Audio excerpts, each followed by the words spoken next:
So I'll just go straight to the presentation. And this is the outlay for the first day of the training section. The first thing we'll be looking at is introduction to structural equation modeling. And then we'll look at why we should learn or why we should adopt SEM. We'll look at the components of a structural equation model. Then we'll look at the various software that are adopted when estimating SEM models. And then that will take us to our first practical section of the training program, which is modeling with Smart PLS 4.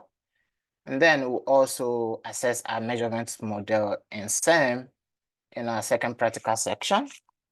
And then the section for today will be concluded with an evaluation of issues having to do with convergent and divergent validity.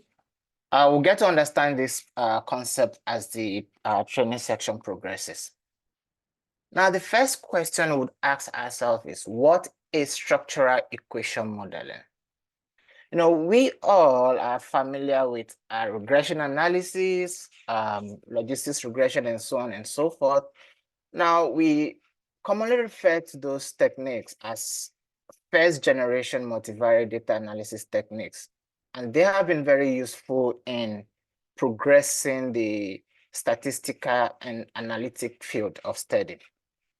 However, SEM is considered to be a second-generation multivariate analysis environment and not a single statistical technique, as it is an integration of various analytic procedures such as measurement theory, factor analysis, or also known as latent analysis, path analysis, regression models, and simultaneous equations.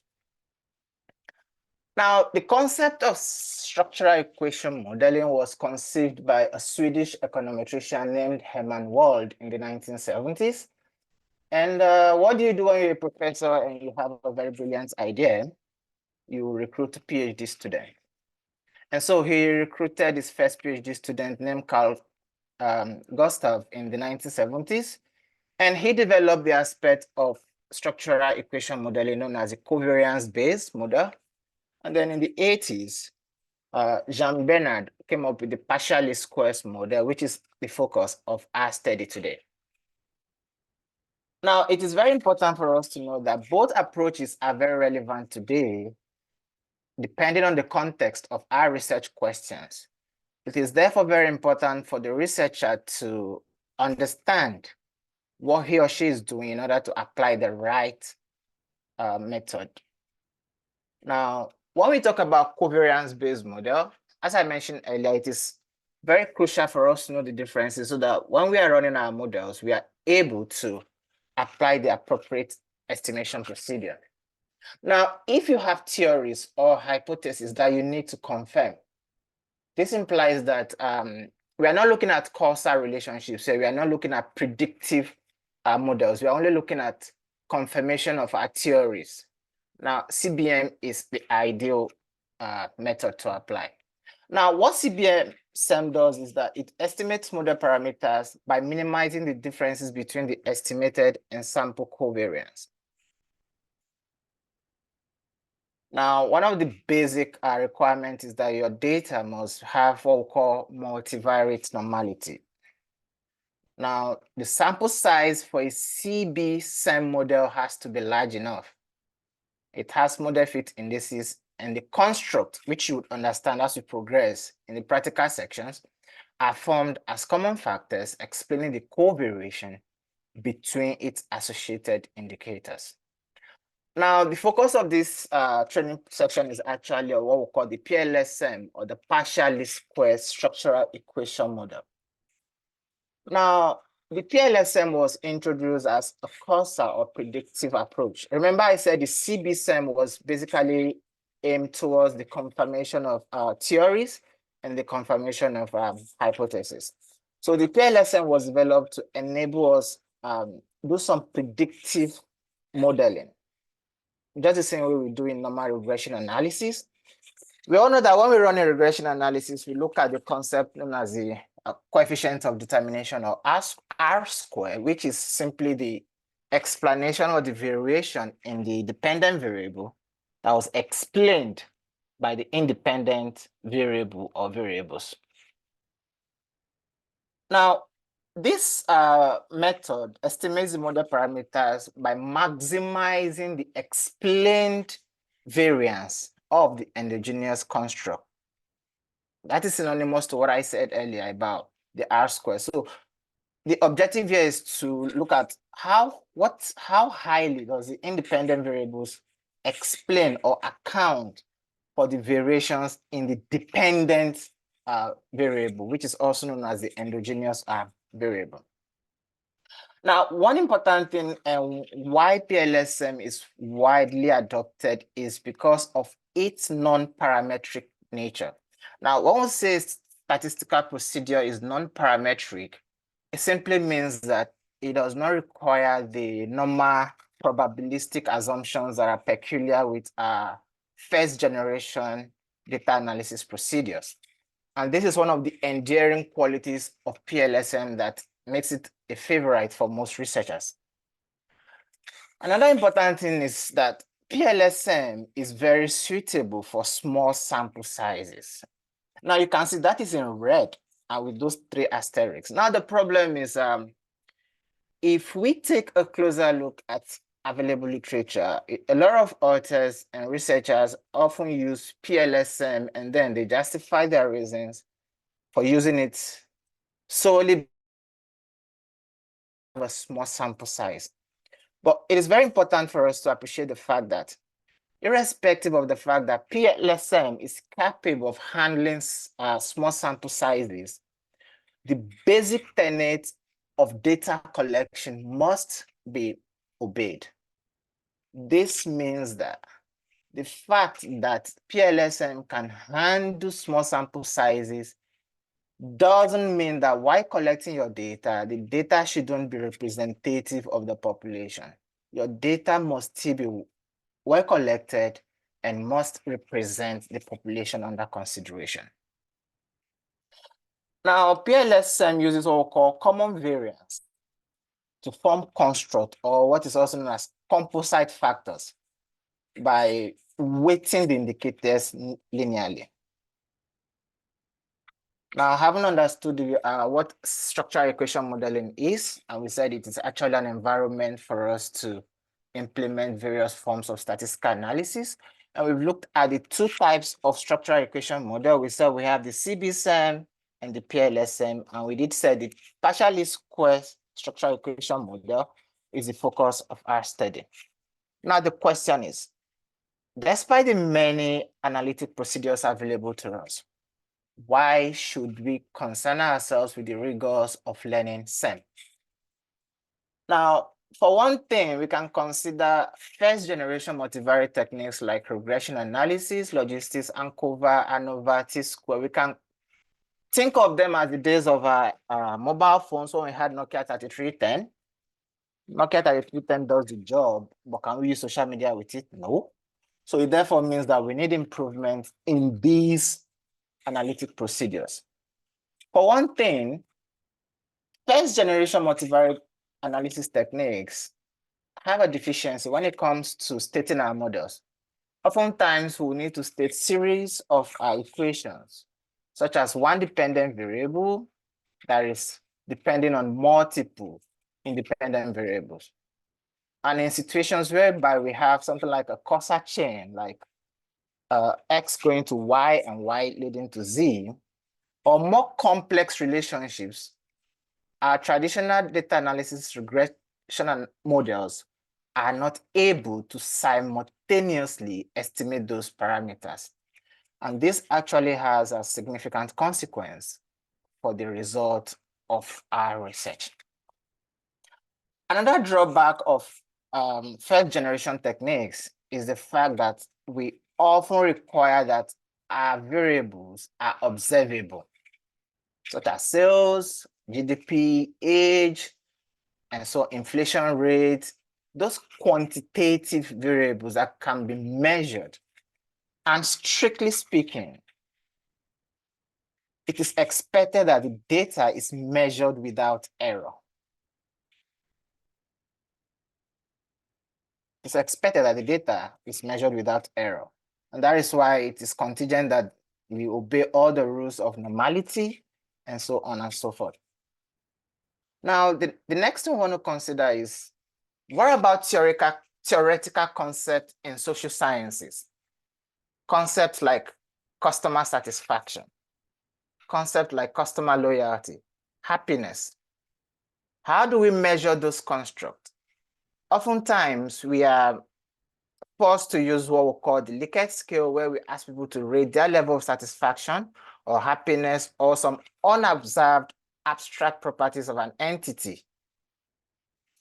The problem is that the first generation analytic techniques are not able to evaluate this simultaneously, and would always want to do a preliminary analysis such as a principal component analysis or confirmatory factor analysis for us to extract what we consider to be the principal variables as standalone analysis before we implement our models. And all these have significant consequences on the validity and reliability of our result. Now, the most important thing about SEM is that SEM addresses all the aforementioned deficiencies in first generation multivariate techniques.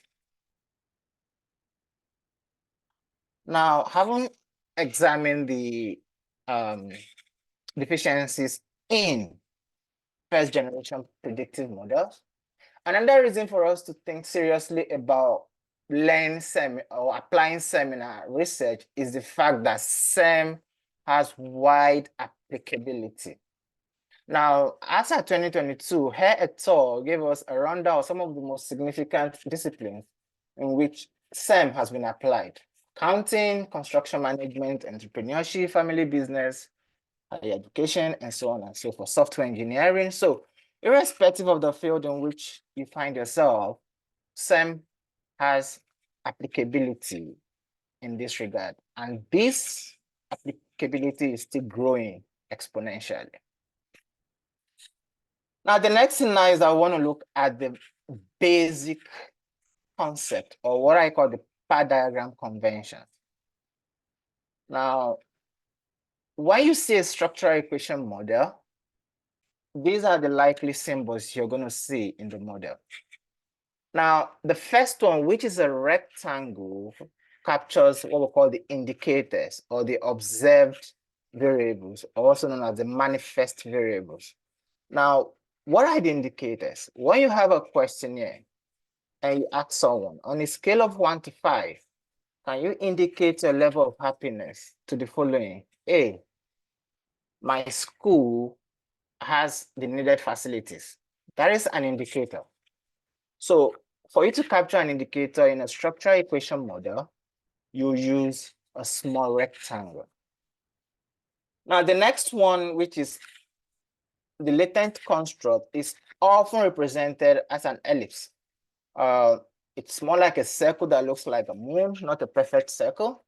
Now, we have what we call the exogenous latent variable, which is synonymous to your independent latent variable, and then the endogenous latent variable. We'll get to understand this concept very well during the practical sections. But for now, just know that when you see these small rectangles, you're looking at what we call the indicators or the items on your questionnaire. And when you see the ellipse, you're looking at what we call the latent construct or unobserved variables that is measured by the indicators. And then the next one is the one that is a perfect circle. And that is what we call the error variance or disturbance term. Now, when you tell people to indicate their level of agreement or disagreement or satisfaction on a Likert scale, there are a lot of factors that come into play when people answer your questionnaires.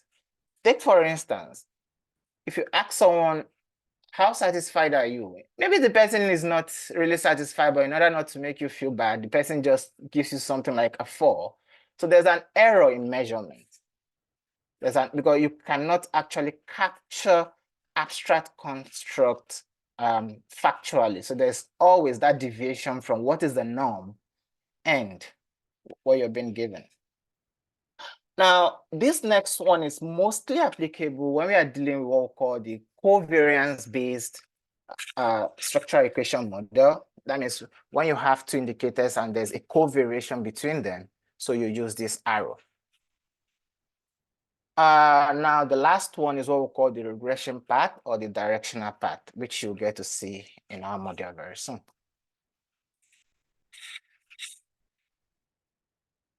Now, I did mention here that we have our construct, the indicators and the latent construct. Now, we have what we call the reflective and formative measurement. And these concepts are very crucial to structural equation modeling. When you are designing your instrument, by instruments, I mean your questionnaire, you need to pay attention to how you capture your indicators. How you capture your indicators could either make the difference between a reflective measurement model or a formative measurement model. Now, when we say reflective measurement model, now a measurement is reflective if the causality is moving from the construct to the indicators. We say a measurement is what reflective if the causality, that is the effect, is moving from the construct to the indicators. However, it is formative when it is the other way around, when the indicators determine the construct. Now, the diagram there will give us an intuitive approach to this concept. Now, let's assume we want to measure a variable, a latent variable called satisfaction. Now, on the left side of that figure is what we call the reflective measurement model. Now, if you ask the question, or if someone responds to this question and says, I appreciate this hotel. I am looking forward to staying in this hotel. I recommend this hotel to others. Now, you can see that these indicators are reflecting the person's perception or level of satisfaction, having experienced the services of this hotel. Is it making sense? So if I said, I appreciate this hotel, that means I've actually experienced the hotel. So my satisfaction is reflected in my expressions.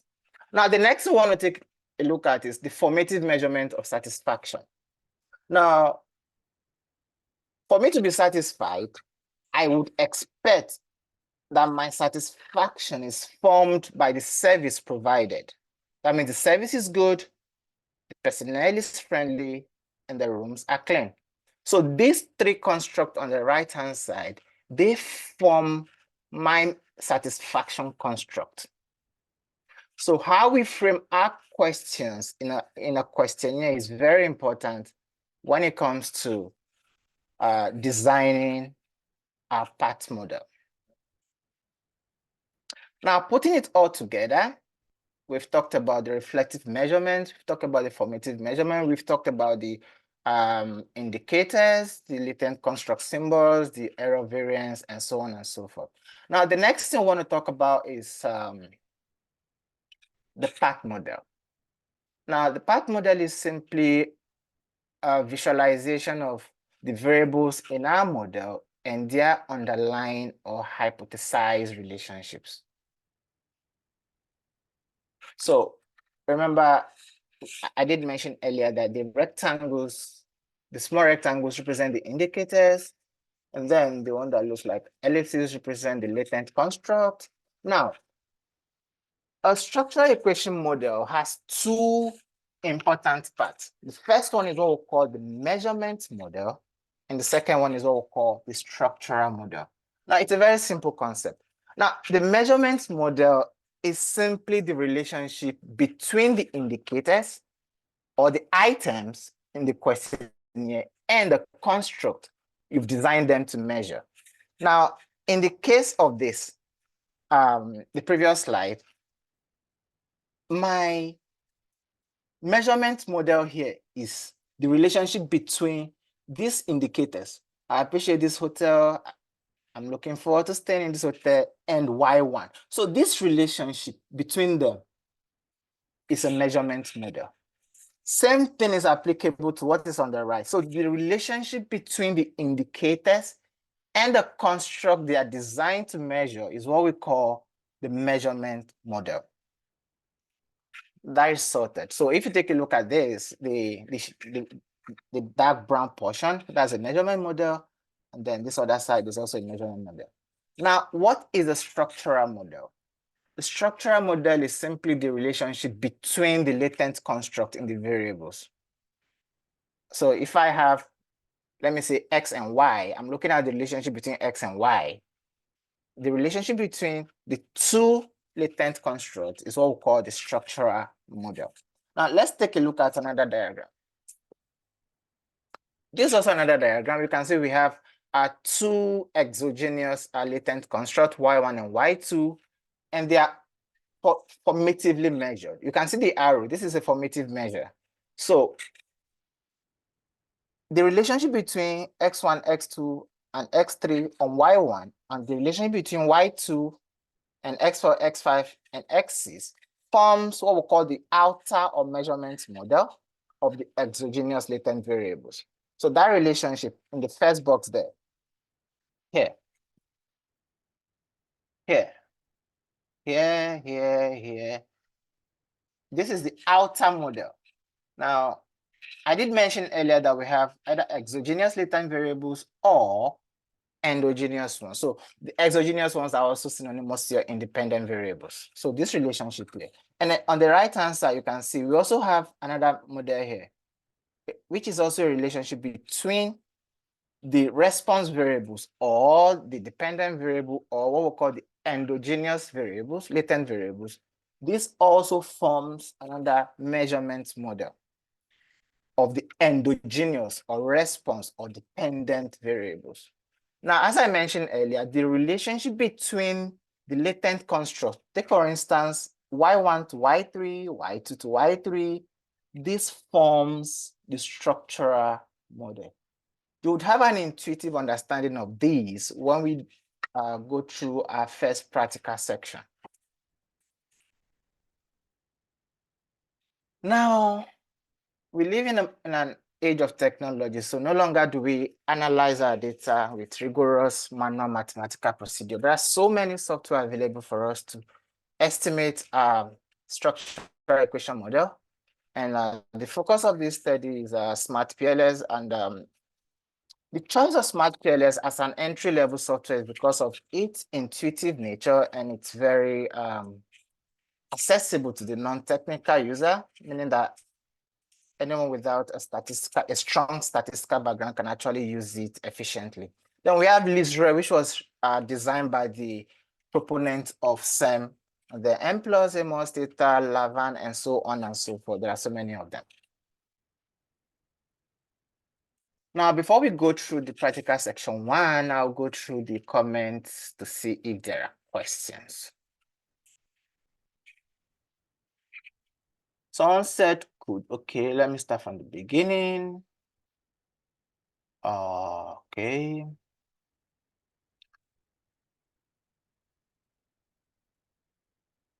So could we get the PPT at the end of today's class? Sure, you will get the PPT for today's presentation. The next one is I need set up a software. I think that was addressed before the training program. So yeah, so those are the questions that were raised. So yeah. So in the absence of any question, I would like to go further. Unless there's somebody who wants to ask a question, then you can ask a question now. Okay, so now I want to go to our practical section 1, which is the interesting part and the fun part of the whole thing. And I'm sure we are going to like this. So the next thing we need to do now is to go to our PLS software and let us launch the software. So this is what we're going to be doing. We'll launch the software. We'll create what we'll call a workspace folder. We'll create a project. We import our data. We'll have a simple hypothesis, which we'll all use to enter the role of structural equation modeling, and then we'll construct what we call the measurement and structural models. So I'm going to minimize this, then please let's launch our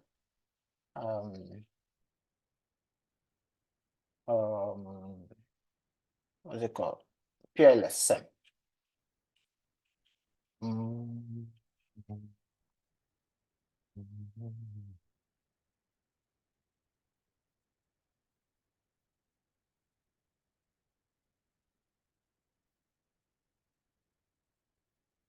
Can you all see my screen? Or is it showing? Why is it not showing? Okay. Is my screen showing? No, it's not. Okay. Let me share it again, please. Oh, yeah, man. Okay. Share screen. I want to share my.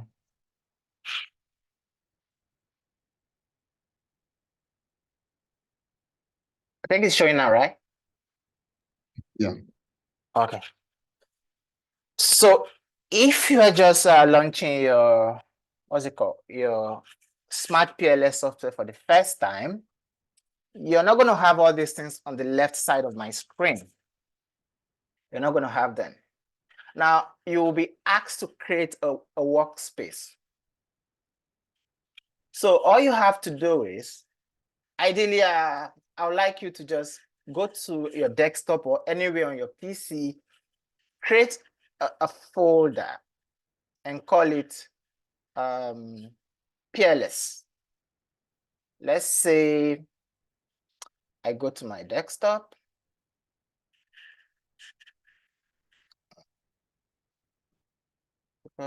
Navigating this.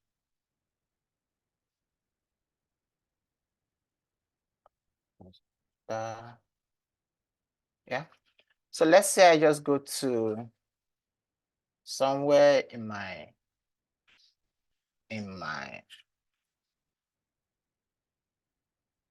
since all is talking everywhere. Okay, I'm just going to do mine on the desktop here because the Zoom software is not allowing me access to mine. So I'm going to have a new folder here. You can just, that's what your workspace. I already have a workspace, but just to take you through. So when you create a folder where you can easily access it, out there, you close it, then you go back to your SIM. Remember where your workstation is. Now, the first Hello. thing you'll be asked, yeah? Hello, Phil. Sorry. I Yes? think when you were creating the folder, your Yeah? screen froze, so we couldn't see your desktop. Okay. Yeah. So maybe if you can take it again. Okay. So, please let me know if you're following along. Now, if I went back to my desktop, can you still see my screen? It kind of freezes. Like when you minimize it, your screen freezes, so we don't see the desktop. Okay, then let me try to reduce the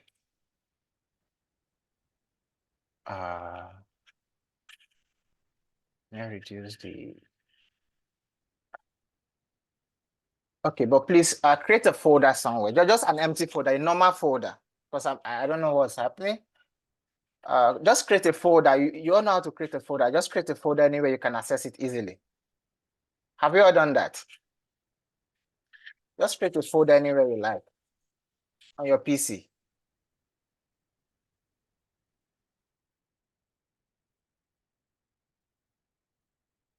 Are you okay with that? Please, I would like a response so that we can continue. Yes. Just So let's create a folder. continue. Just create a folder, like normal folder, anywhere you can easily access on your PC. Okay. Have we all created a folder? If we have, now, if you're just launching your Smart PLS for the first time, you'll see something at the top that is telling you to create a workspace. I don't know how it's being represented in Windows machine, but you see something like select your first workspace. Now select that portion. assuming I want to choose mine, for instance, I'm going to choose a workspace on my PC. Then if I went to my desktop, then I'm going to choose the, I created one inside there. I'll choose the PLSM, but I can't because I already created one. So if you're using a Windows machine, select your first workspace. Select your first workspace and navigate towards the folder you've created. Can we continue?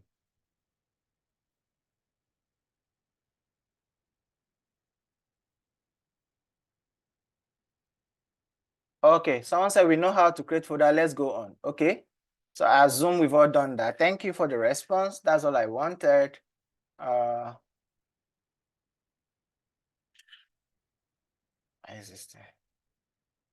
Okay, so the next thing now is that we want to create a new project. After creating your workspace, click on new project. Now, name it anything you like, but I'd like to call it PLS training. Okay, it's already used. So let me just call it PLS SEM training. You can name it anything you like. Then you create. So after creating workspace, go to new project. Then you give it a suitable name that you can relate with. After doing that, you look at the left side of your screen. You'll see the new project you've created. So the first thing I want to do now is I want to create a model. The model I want to create, as I mentioned, we have PLS and CBM, but I want to create a partially square model. And I can call it training 1 model. You can name it anything you like. Then you save it. As soon as you save your created model, a new screen will pop up. As soon as you've created a new project, you've created a model, a new screen would pop up like this. And on that screen, at the top, you see something like double click in empty space to create new latent variables. 2, with Alt press and draw a connection between this, and then if you're there, let's continue. Now, what this screen does is that it enables you to create the path model, which is the visual representation of your underlying construct or the hypothesized relationships between the constructs. Now, before you be able to do this, you need to import your data. So you go back, click on import data file, and go to wherever you've saved the training data that was released to you earlier.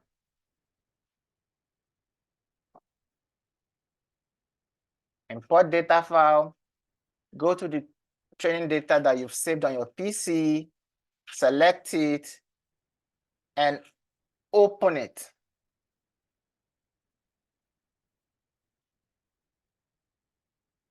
When you open it, you see a screen in this form.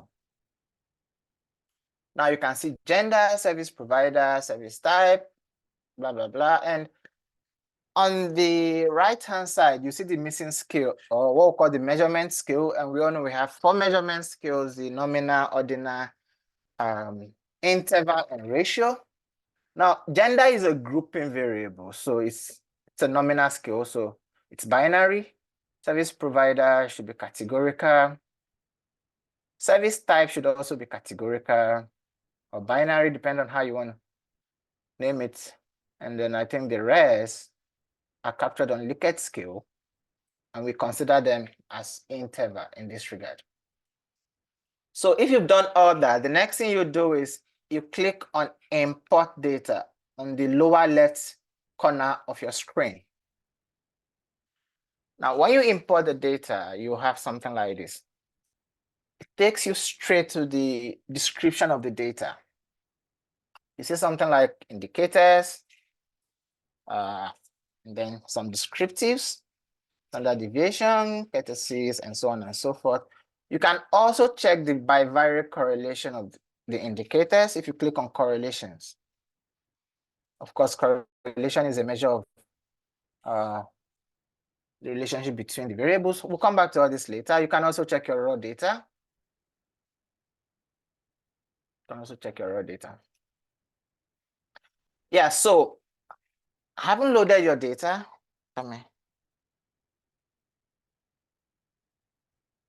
you can now go back. Click on this back arrow. Go back here. Now we have our data. We've named our model to be training one model or wherever you've named yours. Now go back to that model and click on it. When you click on it, you will see that your variables are listed on the left-hand side. Your variables are here.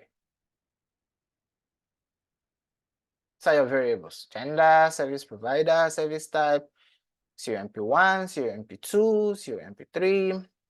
Now, these are the items in the questionnaire. These are the items. Now, we want to construct a simple model. And what we want to do is I want to design a model that measures customers' loyalty to a brand. And we're going to call that the customer loyalty model. The first thing you do now is you form your path analysis. Hello, Phil. For you to do that, yeah? Sorry to come in. I think the part where we import the data and also you describing the data was very, very fast. I'm sure like everybody's lost. And also when you were talking about the variables you have in your data, that screen was not showing. Really? Yes, Okay. that part. I think It's it a has to do with technical. how you shared. So people are lost from the part From where? whereby you created a workspace, imported the data. Yeah.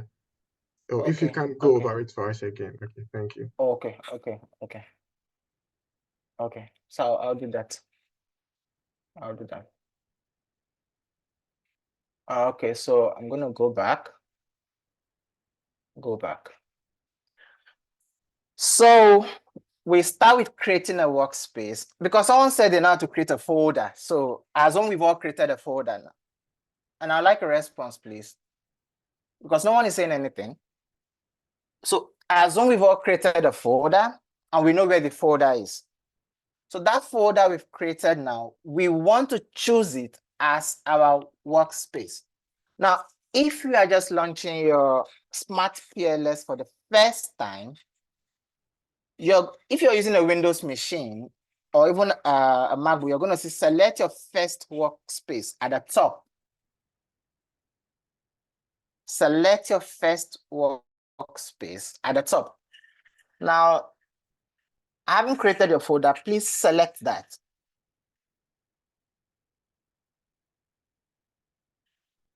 Please select that. Yeah. If we have selected it,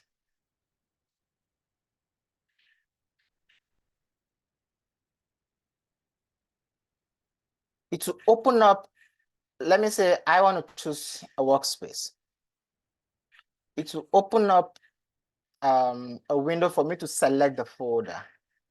And as I mentioned earlier, I created one on my desktop inside this folder, but I can't open it because I've already created one. So if you choose here, it will open up a page for you to select the folder you've created. You choose that folder. Okay, let me create a new one. Let me say I go to documents. So let's say I choose. I can't because I've already created one. So you just choose where you've created your folder. Are we all done with that? I want responses, please. Indicate by saying yes in the group so I can go through. Hello. I don't know Yes. if you're hearing me, please. I have a little bit question here. Hello? Yeah. Yeah, when I installed this this software in my system, the video that I used, I don't know, maybe the video created the folder itself, I think. Okay. So Then it's good. I If you don't already know. have it, then it's good. Once you have it, Oh, you don't need to create a new one. So I'm just repeating this for the benefit of those who haven't created one. So if you already have a workspace created, then there is no need to worry. All you have to do is to follow the next steps. I Hello? also think that there are differences in the this thing we are using. Some of us are using Windows, others are using different setups, and so you will see select, but I will not see select. So I have to take time before I can see select. I think that is also delaying us. Yeah, I understand. I think it's because I'm using a MacBook, and if you're using a Windows machine, probably the layout may not be the same. So I perfectly understand you. So please, I'm going to take it slow. Someone said I'm too fast. Okay, I'll take it slow. I'll take it slow. I'll take it slow. Okay, someone said I'm totally lost. Yeah? Hello, can you hear me, please? Yeah, I can hear you. I've created a folder. Okay. I said it is PLS SM training, Okay. and it popped up at the right side, but the left side. But Okay. after that, can I just choose a new workspace or recent workspace? You've created the folder as your workspace, right? Yeah. After creating it, you don't need to do anything. Just Okay. close it and yeah, you don't need to do anything. Okay, shall I just wait? Yeah, wait. Okay. Yes, sir. I have Yeah. this is on Mac, and I have a new project on the right. I have workspace, new workspace, recent.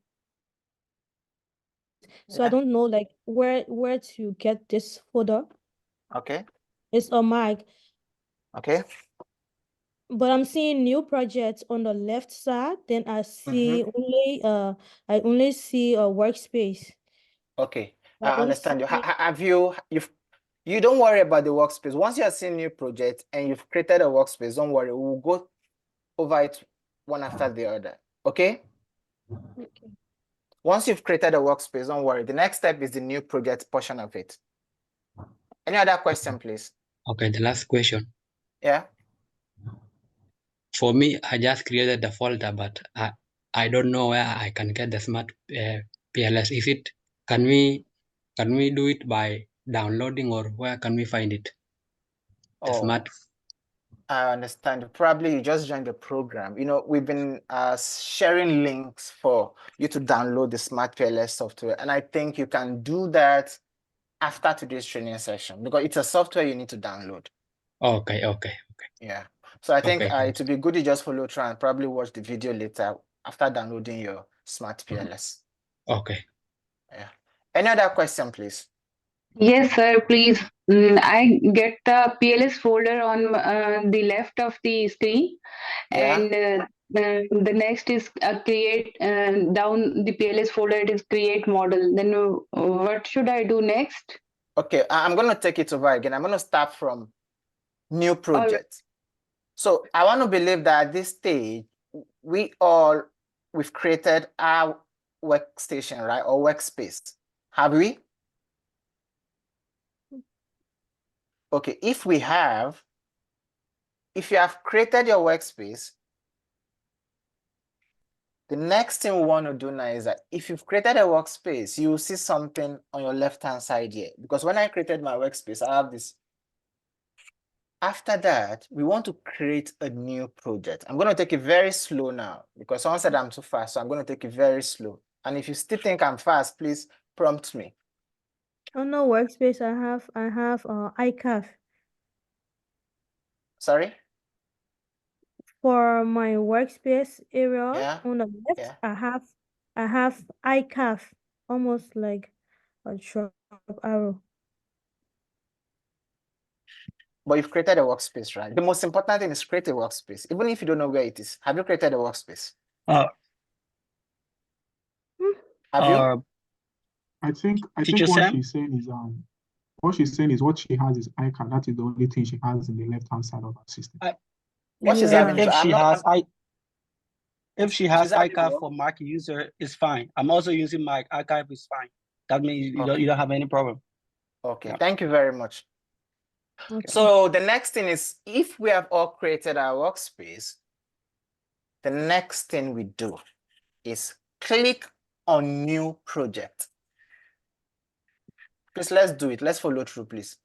Click on new project. If I click,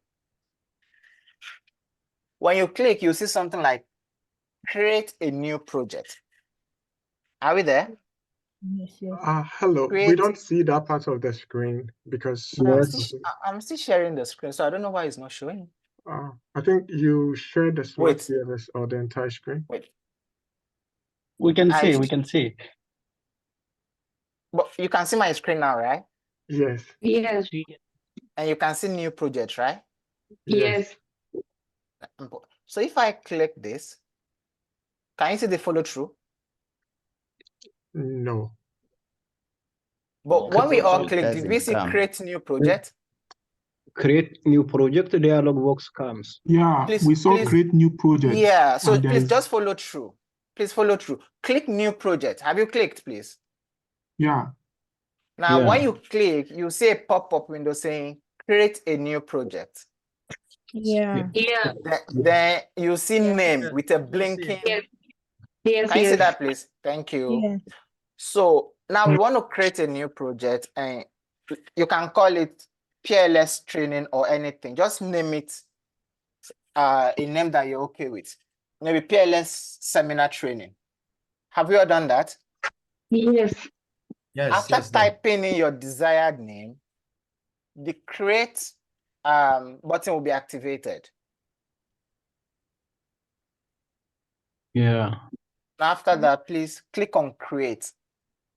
Yes. After doing that, you see that whatever name you've given to that project appears on the left-hand side. Can you see it? Yes. Can you all see it? Yes, ma'am. Yes. Yes. After creating the name, you will see that the name you've created appears on the left-hand side, right? Yes. Yeah.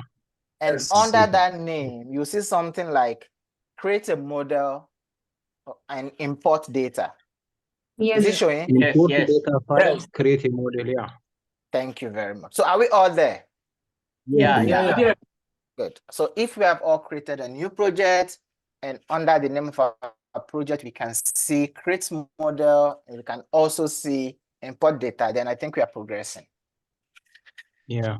Okay, so we'll import the data, then we'll go on a 10 minutes break before we do the practical section. So under your file name, the project name, click on import data. Okay.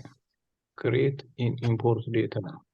Yeah, under your project name, click on import data. Don't create model, click on import data. Have you done that? Yes. Yes. Okay. Now I'm going to delete my data, then I'll also follow through. So now I've deleted the data. So now I want to import my data. Now when I click that, it opens up a window for me to open the data, which we named training data, isn't it? Yeah. So you go to wherever your training data has been saved on your PC, you click it, and then after clicking it, you click open. Are we there? Yes. Yes. So when you click open, you see a window CSV import, right? Yes. Yes. Yeah. Then you have your project, which is the whatever you've named it, and the file name is training data, the CSV file settings, and so on and so forth. We are there, right? Yes. Thank you. But there is some, Yes. it says missing value treatment. I don't know. Yes, we are not dealing with those ones now. We need to understand the basic principle. Actually, missing value treatment just has to do with your data collection and your data cleaning, and those ones will be subject for another training section. But under this training, it is assumed that the data is okay, right? Okay. Okay, so let's assume our data is okay. So we are not treating missing variables. So now you see that choose data to import. We have 344 cases and 43 indicators. And then we have name, which is the name of our variable, gender, service provider, service type, and so on and so forth. Can we see that? Yes. Good. Then the next thing you see is missing scale. Yeah. 0, 0, Now, 0. Yeah. So that's missing scale. What you're supposed to do is, your measurement skills, like, gender is a binary variable, like male or female, isn't it? Yes. Male or female. That's Excuse me, binary. excuse me, sir. Yeah. How when you click on import data, Yeah. Yeah. I don't know if you sent out some files already, because I don't have anything to import from Oh, my I place. get it. I did mention earlier that we actually shared a training data. Can you contact Kwame? He'll probably send it to you personally. The Or it's training in- data has been shared in the chat box, so please scroll up. You'll Yes. see it in the chat box. Thank you. Okay. Hello. Can Yes. I ask the training data that we upload here? Is it the training one? Yes. There It's is the a same two data. data. Okay. Yeah. Any other question? Continue. Okay, so the measurement scale is just for us to know the type of data we have and the height is measured. Of course, we know we have 4 measurement scales. We have the nominal. Let me just take a few seconds to go through the measurement scales. We have what we call the nominal, the ordinal, the interval, and the ratio. Now, nominal simply means categories. Male or female. Do you get it? Categories. There is no order. So categories. Now the next one is the ordinal. The ordinal has to do with rating. So the next one is the interval. Now interval and ratio, they are very confusing to most people. Interval data, a very distinctive feature of interval data is that there is nothing like an absolute 0. Take for instance, if I say temperature, 0 degrees Celsius doesn't mean there's no temperature, right? So that's interval. So ratio, if I say 0 sales, means there's no sale, right? So those are just the measurement scale. So So are you talking about the scale? Yeah, I'm talking about the scales. Okay. Yeah, Okay. so you should know your sorry? In the button, there are only binary, metric, ordinary, and the category only. Yeah, metric is a combination of interval and ratio. Okay. Yeah, metric scale is a combination of interval scale and ratio scale. Why categorical is synonymous to nominal scale? That means categories. The ordinal ranking, when you have like you say first star hotel, second or third, depends on how you rate it. I think that's clear, right? Yes. Yes. I hope I'm not too fast anymore. Well, copy. Okay. Sorry. If I'm fast, you tell me, please. Am I too fast? Okay. I'm lost. After importing the data. Yeah, we are still on the screen. We've not even imported the data. Have we? We've not. We are still on the screen. Please, can you So now that we are here. Please, can you help? We still have a problem of data. We don't have we cannot data. see that part of your screen. I don't know why it's not showing. But if you've opened your data. Doctor. Yeah. My suggestion is probably we can take the break now so that we see how you can share your screen fully during the break time, and then we'll come back to that part. Okay. I think that's a good idea. Okay, so hello people. Once again, we want to say we are sorry for the capacity of the meeting.